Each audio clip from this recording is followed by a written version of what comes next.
Hey guys, Jonathan Mills Patrick with you today. Thank you so much for joining me. Today I want to talk to you about raising capital for your business or startup through profit sharing.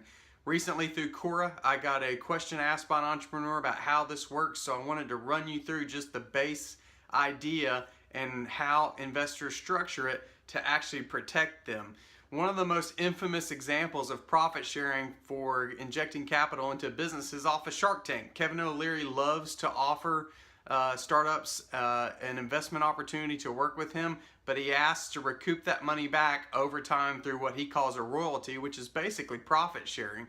And one of his famous terms that he will use is into perpetuity, which means forever, as long as he's in that business.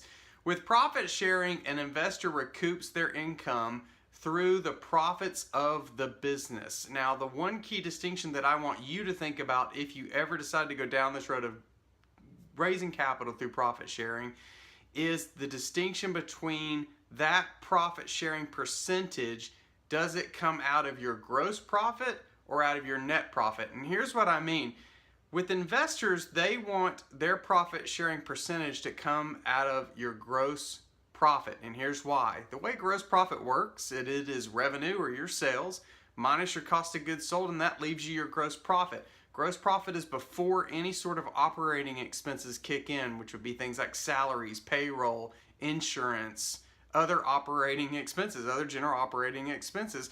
Well, if an investor is taking their percentage out of your gross profit, there's some protection from them in there, because what a savvy or sometimes untrustworthy entrepreneur could do is have so many operating expenses that the net profit left over is either very little or maybe in the negative. So investors, when they offer a profit sharing deal, generally that profit sharing percentage comes out of gross profit. Let me do an example for you in numbers. You made $1 million in revenue last year. Your cost of goods sold was $500,000. That left you $500,000 in gross profit.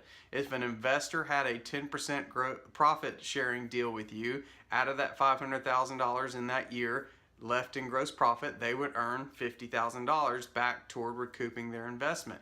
However, in that same example, if you had $450,000 of operating expenses, then you would be left with a net profit of $50,000, and the percentage back to the investor in that instance with 10% would be $5,000, not $50,000. So generally speaking, when an investor offers you a profit sharing deal, it's probably going to be that profit sharing will come out of your gross profit. If it's out of your net profit, well, good for you and good for the business, because you'll have more money to put back into your business and reinvest in it.